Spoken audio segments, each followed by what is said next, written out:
வணக்கம். இன்னைக்கு என்ன செய்தி பார்க்க போறோம்னு கேட்டீங்கன்னா, இந்த மாதிரி ஒரு 4 வீடியோ சமூக வலைதளத்தில் வெளியாச்சுன்னு வச்சுங்களேன். முதல்வர் குடும்பமே அரசியல் இருக்காது. தேர்தலில் எதிரியே இல்லாமல் தோத்து போயிடும் திமுக. எடப்பாடி பழனிசாமி பெரிய கூட்டணி அமைக்க தேவையில்லை. விஜய் அவர்களும் அதிமுக கூட்டணியில் சேரவே தேவையில்லை. இந்த மாதிரி ஒரு 4 வீடியோ மட்டும் தொடர்ந்து ஒரு 4 நாள் வெளியாச்சுன்னு வச்சுங்களேன். திமுக என்ற கட்சியே இருக்காது. அப்படிதான் ஒரு வீடியோ இணையதளத்தை கலக்கி கொண்டு இருக்கிறது. அந்த வீடியோ தொடர்பாக தான் நம்ம விரிவா பேச போறோம். அதுக்கு முன்பாக நீங்க என்ன பண்ணணும், மறக்காம நம்ம சேனலை சப்ஸ்கிரைப் பண்ணாத நண்பர்கள் சப்ஸ்கிரைப் பண்ணிக்கிட்டு சப்போர்ட் பண்ணணும். முதல்ல வீடியோவை பார்த்துட்டு வந்துருங்க. இதை பற்றி நம்ம விரிவா பேசலாம். டேய் செவிடியா பையா, பாடு வண்டியை நவுத்துறா, பொட்டை பூதி எதுவுமே பேசல. எடுத்தோடனே பேசவே சொல்றேன். எங்க அம்மா மேல சத்தியமா சொல்றேன், எங்க அம்மா மேல சத்தியமா சொல்றேன். எடுத்தோடனே அந்த வார்த்தை பேசுறாங்க. எவ்வளவு கோவம் வரும். இடிச்சனா பாருங்க, இடிச்சனா பாருங்க, இடிச்சுன்னா கூட நீ கேட்டுக்கலாம், இடிச்சுன்னா கூட கேட்டுக்கலாம். அவ்வளோ அடி அடிச்சாரு. நானு எவ்வளவு அடி அடிச்சாரு, எனக்கு கண்ணெல்லாம் வலிக்குது. சரி இப்ப என்ன பண்ண போறேன்? 100 கால் பண்ணிருக்கேன் வராங்கன்னு. அவ்வளவு அடி அடிச்சுட்டாரு. நானு ரோட்ல எதுக்கு அடிக்கிறேன், ரோட்ல எத்தனை பேர் அடிக்கிறேன். சும்மா சொல்லினே பெரிய மயிர்மை பேசிருக்கிறேன். சொல்றது என்னவா அதை பாடுற அண்ணம்மா பெரிய மயிர்மை பண்ற. நீ காசு கொடுறா ரெடி பண்றதுக்கு போட அப்படியே நிக்கட்டுண்டா. போலீஸ் இன்ஸ்பெக்டர் போன் பண்ணு, இன்ஸ்பெக்டர் போன் பண்ணு. உனக்கு உட்கார வை முதல்ல. வண்டி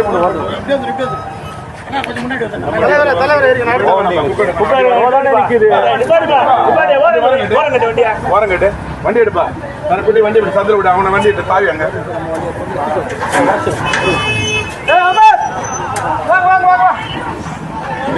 எங்க இருந்து நானே அச்சு போட்டேன். அப்படிதான் பேசுறேன். அதான் நானும் அப்படிதானே பேசுறேன். நீ மயிரடா லவடே கபால் திருப்பி அடிப்பேன். நான் எங்க வார்த்தை பெரிய மயிர்மை பேசுகிறேன். வண்டி இடிச்சிட்டு இல்லாம பருப்பு வண்டி நான் இடிக்கவே இல்லை. இதெல்லாம் இடிச்ச நீ அதிகமா பேசன பிறகு வண்டி டோர்ல நான் தான் பேசுறேன்ல. ஏய் கபால் வண்டி என்னப்பா அசிங்கமா பேசுறாங்க, பீப் சவுண்ட் போடக்கூடாதா அப்படின்னு சொல்லிட்டு கேட்பீங்க. இதெல்லாம் மக்கள் மொழிங்க. அது மட்டும் இல்லாம திமுக காரனுடைய வக்கர புத்தியும், அது மட்டும் இல்லாம பொதுத்தளத்தில் எப்படி திமுக காரங்க நடந்துக்கிறாங்க அப்படின்ற விஷயம் உங்களுக்கு தெரியணுமா இல்லையா? பீப் போட்டுட்டோம்னு வச்சுங்களேன், அவங்க வாயிலிருந்து என்ன வார்த்தை வருதுன்றது உங்களுக்கு தெரியாம போயிடுமே. ஒரு மனிதனை எதை வச்சு எடை போடுறோம் நம்மலாம்? அவன் வாயிலிருந்து வருகின்ற வார்த்தையை வச்சுதான் நம்ம எடை போடுறோம். அப்போ திமுக காரனை நாம நல்லவனா கெட்டவனா என்று எடை போட வேண்டும் என்றால் அவன் பேசின வார்த்தைகளை அப்படியே கொடுக்கணும். என்ன ஒண்ணு லிமிட்டெட் வந்துடும். இந்த யூடியூப் சேனல்ல போட்டா விளம்பரம்லாம் கொடுக்க மாட்டாங்க. இருந்தாலும் பரவாயில்ல, மக்களுக்கு திமுக காரன் என்ன பேசினா அப்படின்ற விஷயத்த உங்ககிட்ட கொண்டு வந்து சேர்க்கணும் என்பதற்காக தான் அந்த வீடியோவில் அவன் பேசின விஷயத்த அப்படியே கொண்டு வந்து சேர்த்துருக்கிறேன்.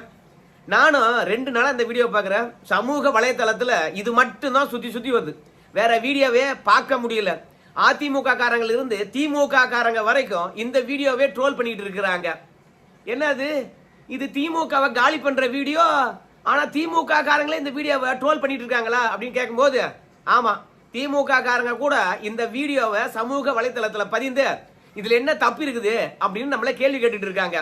ஆனா அவங்க அராஜகம் பண்றதும், அவங்க அடித்தடியில இறங்குறதும், அக்கிரமம் பண்றதும், பொதுமக்களுக்கு எந்த அளவுக்கு இடைஞ்சலா இருக்கிறாங்க அப்படின்ற விஷயத்தையும் திமுக காரனே இன்னைக்கு பரப்பிட்டு இருக்கிறான். எல்லா சமூக வலைத்தளத்திலும் இந்த வீடியோ மட்டும்தான் வைரல் ஆகிட்டு இருக்குது.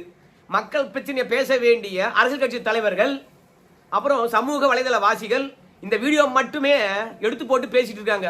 வேற பிரச்சனையை பற்றி பேசவே மாட்டுறாங்க. அதுக்கு என்ன காரணம் தெரியுமா? மக்கள் தினந்தோறும் அனுபவிக்கின்ற பிரச்சனையை விட திமுக காரனே பெரிய பிரச்சனையா மாறி நிற்கிறான். அதனாலதான் திமுக காரனை ஒழிச்சாதான் பிரச்சனை தீரும் என்பதனால திமுக காரனுடைய அடாவடிகளை இன்னைக்கு யூடியூபர்ஸ் எல்லாருமே பேசியிருக்காங்க. ஆனா இன்னைக்கு சமூக வலைத்தளத்தை போய் பார்த்தீங்கன்னா இன்னொரு விஷயமும் ட்ரெண்ட் ஆகிட்டு இருக்கும். என்ன விஷயம் ட்ரெண்ட் ஆகிட்டு இருக்கும் அப்படின்னு கேட்டீங்கன்னா, ஆசிரியர்கள் 3வது நாளாக போராட்டம் நடத்தி கொண்டிருப்பார்கள். அந்த போராட்டம் தொடர்பாக கொஞ்சம் பின்னாடி நான் உங்களுக்கு பேசுறேன். ஏன்னா அது கொஞ்சம் டீட்டெயிலாக பேச வேண்டியதாக இருக்குது. ஏன்னா அந்த போராட்டம் தொடர்பாக எங்கோ ஒரு வீடியோ தான் நம்மளால பார்க்க முடியுது. ஆனா இங்க திமுக காரனுடைய அராஜகத்தை பத்தி விளக்கணுமா இல்லையா? அதனால சப்ஜெக்டை விட்டு தாண்டி போயிடக்கூடாது. அதனால திமுக காரனுடைய அராஜகங்களை பற்றி நம்ம பேசலாம். முதல்ல ஒரு திமுக காரன் கார் ஓட்டிட்டு வரான், புது கார் போல இருக்கிறது. அந்த வழியா வந்த டூ வீலர் கார் வந்து ஒருத்தர் அந்த கார்ல முற்ற மாதிரி வந்துடுறாரு. அந்த டூ வீலர் கார் வந்து பாத்தீங்கன்னா பேசுறதை நீங்க கேட்டிருப்பீங்க. அந்த அளவுக்கு கார்ல வந்த திமுக காரங்க தாக்கிடுவாங்க. அதுக்கப்புறம் டூ வீலர் காரன் சும்மா இருப்பானா? மீண்டும் நான் மோதாத முன்னாடியே வந்து என்னை இந்த அளவுக்கு கண்ணாப்பண்ணான்னு பேசுற, அடிக்கிற, மோதனா என்ன பண்ணுவேன் அப்படின்னு சொல்லிட்டு நின்று இருந்த கார்ல டூ வீலர்ல உரைச்சிடுறாரு. ஸோ முதல்ல வந்து பிரச்சனை ஆகின்ற பொழுது காரும் டூ வீலரும் எந்த விதத்திலும் உரசவில்லை, மோதவில்லை. ஆனா திமுக காரன் என்றாலே கெத்து இல்ல, அந்த கெத்தை காட்டணும் இல்ல. அதனால வந்து பாத்தீங்கன்னா டூ வீலர் காரனை மிரட்டி பாக்குறாங்க, உருட்டி பாக்குறாங்க. ஆனா அவனும் அந்த ஊருக்காரன் போலக்குது, பயப்பில்ல, டஃப் கொடுக்குறான். பிறகு ரெண்டு பேருக்கு கைகளை பாக்குது. பிறகு முட்டாத முன்னாடியே நீ வந்து இதை பண்ணு அதை பண்ணுன்னு கேட்குற, காசு கொடுன்னு கேட்குறல்ல, நான் முட்டை என்ன பண்ணு பார்க்கலான்னு சொல்லிட்டு டூ வீலர் காரன் வந்து பார்த்தீங்கன்னா லேசாக உரைச்சிடாம போல இருக்குது. என்னடா இந்த ஊர்லேயே நான் தாண்டா கெத்து, எனக்கே மதிக்க மாட்டேன்னு சொல்லிவிட்டு பிறகு திமுகவுடைய வட்ட செயலாளருக்கு ஃபோன் பண்ணுறாரு. அந்த ஆள் வந்து, டேய் நம்ம ஆளுங்கட்சியாக இருக்கிறேன்டா, நம்மளுக்கு தாண்டா பொறுப்பு அதிகம், மற்றவன் வாயை ஏதோ ஒன்றாலும் சீண்டுவான்டா, நம்ம பாட்டுன்னு வந்து பொது தளத்துல வாயை விட்டோம்னா நம்ம கட்சிக்கு தாண்டா அவ பெயரு. ஏற்கனவே திமுக காரன் என்றாலே கட்ட பஞ்சாயத்து பண்றவன், ரவுடின்னு சொல்றான், காசு பறிக்கிறவன் சொல்றான், ஓட்டல உடைக்கிறவன் சொல்றான். ஸோ திமுக காரன் மீது இல்லாத பழியே கிடையாது. இதுல இந்த டூ வீலர் காரங்கிட்ட வந்து ஏன்டா வம்பு இழுக்கிற, என்னடா பிரச்சனை அப்படின்னு நாகரிகமா பேசாம முதல்ல என்ன பிரச்சனை பார்த்துலாமா ஒரு கை அப்படின்னு சொல்லி போட்டு அதுக்கப்புறம் டூ வீலர் காரனை தாக்கி விட்டதுனால டூ வீலர் காரன் பொறுத்த வரைக்கும் 100க்கு ஃபோன் பண்ணியிருக்கேன், வரட்டும் பார்த்துக்கலாம் அப்படிங்கிறாங்க. அதுக்கப்புறம் தான் திமுக காரனுடைய உண்மையான முகம் தெரியுது. வட்ட செயலாளர் வசைப்பாடுறாரு. இதில் என்ன ஒரு பெரிய பிரச்சனை கேட்டிங்கன்னா, அங்கே ஒரு காவலர் இருக்கிறாரு. அங்கே வந்து திமுக காரனுடைய அராஜகத்தையும் ஒன்றும் பண்ண முடியல, அந்த டூ வீலர் காரன் சொல்கிற நியாயத்தையும் ஏற்றுக்க முடியல. ஒருவேளை டூ வீலர் காரன் சொல்கிற நியாயத்தை ஏற்றுக்கிட்டு ஏதாவது அந்த காவல்துறையில் இருக்கக்கூடிய அந்த காவலர் நடவடிக்கை எடுத்தாருன்னு வச்சுக்கலாம், காவல்துறையின் மீதே ஏவுவாங்க இந்த கட்சிக்காரங்க. ஏன்னா மாவட்ட செயலாளர்களை பொறுத்த வரைக்கும் கலெக்டருக்கு இணையான அதிகாரம் பெற்றவர்கள் தான் திமுகவில். அதனால கலெக்டரே மாவட்ட செயலாளரை பார்த்து பயப்படுவாங்க, திமுக மாவட்ட செயலாளரை பார்த்தா பயப்படுவாங்க. இந்த மாதிரி காவலர்களை பொறுத்த வரைக்கும் வட்ட செயலாளரை பார்த்து பயப்பட மாட்டாங்களா? அதனால தாலுகா லெவலில் இருக்கக்கூடிய திமுக நிர்வாகி சும்மா வசைப்பாடுறாரு. ஆனா இந்த மாதிரிலாம் நடந்தா திமுக காரனுக்கு எவன் ஓட்டு போடுவான்னு நினைக்கிற? இப்ப அடி வாங்கின டூ வீலர் கார் மட்டும் கிடையாது, சமரசமா பேசி டூ வீலரை எடுக்க வேண்டிய கட்சிக்காரங்க பொறுப்பற்ற தனத்துல டே எவனும் போக கூடாது, அங்கே நிறுத்து வண்டிய, டே அதை ஓரம் கட்டுறா, அவனா நானா பார்த்துலாம்டா, போடுறா எஸ்ஐக்கு போனை அப்படின்னு சொல்லிவிட்டு இன்ஸ்பெக்டருக்கு போனை வேற போடுறாங்க. அப்போ இவங்க ரெண்டு பேரும் பிரச்சனையில 4 பக்கம் சாலையானது ஸ்தம்பித்து நிக்குது. சென்னையில உங்க எல்லாருக்கும் தெரியும், ஒரே ஒரு நிமிடம் நின்னாவே நூற்றுக்கணக்கான வாகனங்கள் அணிவகுத்து விடும். ஆனா இவங்க அங்க ஒரு அரை மணி நேரத்துக்கு அல்லோல கொல்லோல படுத்துறாங்க. எவ்வளவு பேரு வருத்தப்பட்டிருப்பான், எவ்வளவு பேரு மனசுக்குள்ள இந்த திமுக காரன் வந்தாவே இப்படிதையா நடு ரோட்ல இறங்கின்னு அவனுடைய அராஜகத்தை பண்றான் பாரியா அப்படின்னு எத்தனை பேர் வந்து திமுக இனிமே ஓட்டே போடக்கூடாதுன்னு நினைச்சிருப்பான், எத்தனை பேர் அவசரமா வீட்டுக்கு போகணும்னு நினைச்சிருப்பான். ஸோ இவங்க ரெண்டு பேருடைய சண்டையில எத்தனை பேருடைய அத்தியாவசிய வேலை கெட்டு இருக்கும். அவசியமா எத்தனை பேர் ஹாஸ்பிட்டலுக்கு போயிருப்பான். அந்த அவசரத்தை இவங்கெல்லாம் புரிஞ்சுக்கிட்டாங்களா? டேய் நம்ம ரெண்டு பேரும் பிரச்சனை தீர்த்துக்கலாம்டா, மற்றவங்களாம் போங்கப்பா அப்படின்னு சொல்லிவிட்டு வழி பண்ணி விட்டு இருந்தாங்கன்னு வச்சுங்களேன், டூ வீலர் காரன் தப்பு பண்ணானா இல்ல கார்காரன் தப்பு பண்ணானான்னு சொல்லிவிட்டு மக்களே இறங்கி பஞ்சாயத்து பண்ணியிருப்பாங்க. ஆனா திமுக காரன் தான் ரவுண்டு கட்டுறான. இந்த வட்ட செயலாளரும் மற்றும் கார்ல வந்த திமுக காரங்க மட்டுமே அந்த இடத்துல இல்ல, ஒரு படையே கூஞ்சிட்டு இருக்குது. ஏய் சாதிக்கு, ஏ ஜாஃபரு அப்படின்னு சொல்லிட்டு பேரை கூப்பிட்டு போடுறா, எந்த வண்டியும் விடாதரா, எல்லாம் நிக்கிட்டுண்டா, இன்ஸ்பெக்டர் போனு போடுறா. என்ன இது தமிழகம் அவங்களுக்கு என்ன எழுதி கொடுத்துட்டாங்களே என்ன? அவங்க வச்சுதான் சட்டமே என்ன? ரெண்டாவது திமுகவுக்கு எதிராக வந்து எந்த கட்சியும் பலமா கூட்டணி அமைக்கல, நாம தான் மீண்டும் வெற்றி பெறுவோம் என்ற ஒரே எண்ணத்தினால. ரெண்டாவது சென்னையை பொறுத்த வரைக்கும் கடந்த தேர்தலில் மொத்தமா திமுக காரங்களே வெற்றி பெற்று இருப்பதனால சென்னை நம்ம கோட்டைன்னு நினைச்சிட்டாங்க. அதனால இப்ப திமுக காரங்களை பொறுத்த வரைக்கும் அவங்க வச்சு சட்டம் நினைக்கிறாங்க. அதனால பொதுமக்களுடைய கஷ்டங்களையும் நஷ்டங்களையும் அவங்க தெரிந்து கொள்ளவே இல்லை. அங்க வந்திருந்தவங்க அத்தனை பேருமே வந்து காசு கொடுத்தா கூட இனிமே திமுக ஓட்டு போடக்கூடாதா அப்படின்னு முடிவுக்கு வந்திருப்பாங்க.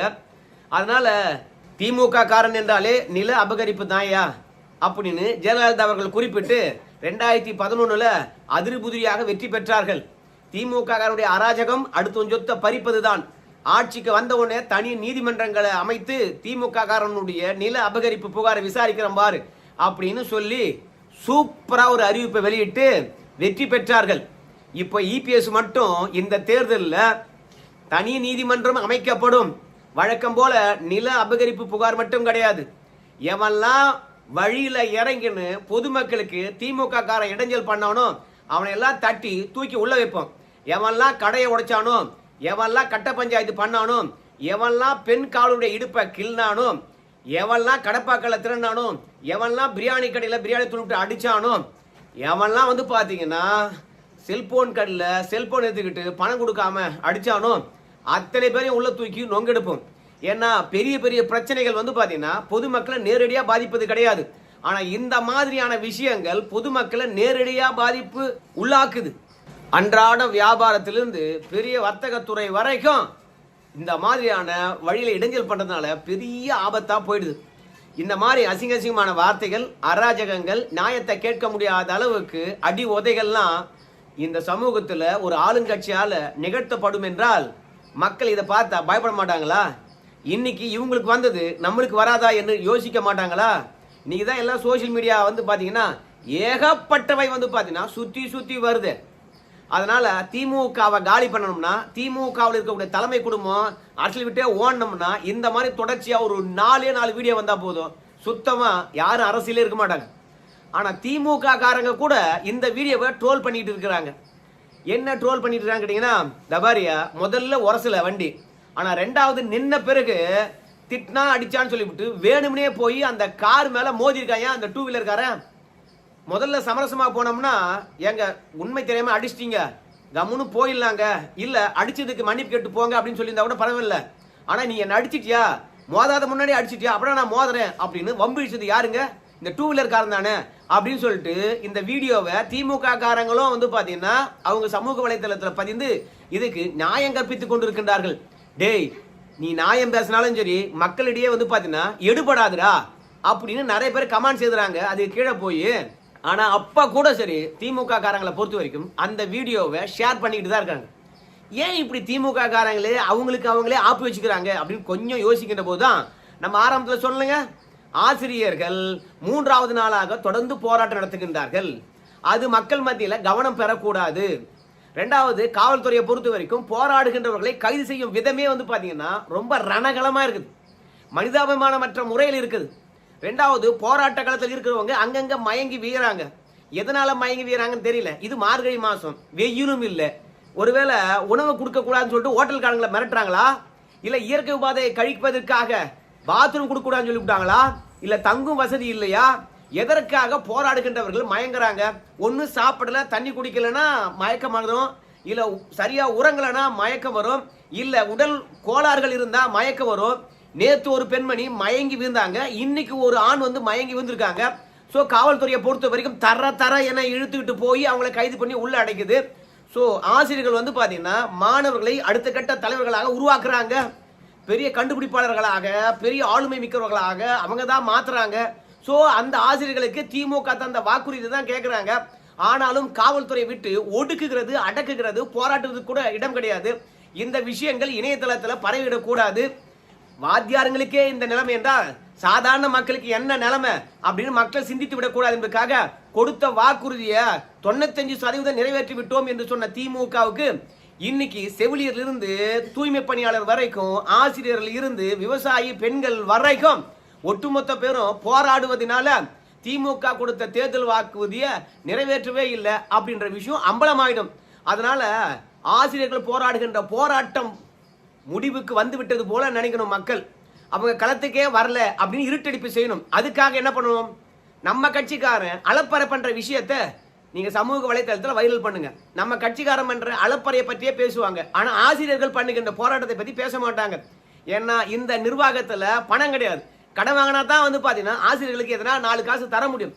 அதனால கடன் கேட்ட இடத்துல கடன் கொடுக்கல பழகுது. அதனால ஆசிரியர்களை வந்து பாத்தீங்கன்னா அலகழித்து கொண்டு இருக்கின்றார்கள். ஏற்கனவே செவிலியர்களை பொறுத்த வரைக்கும் 7 நாள் போராட்டம் நடத்தினாங்க.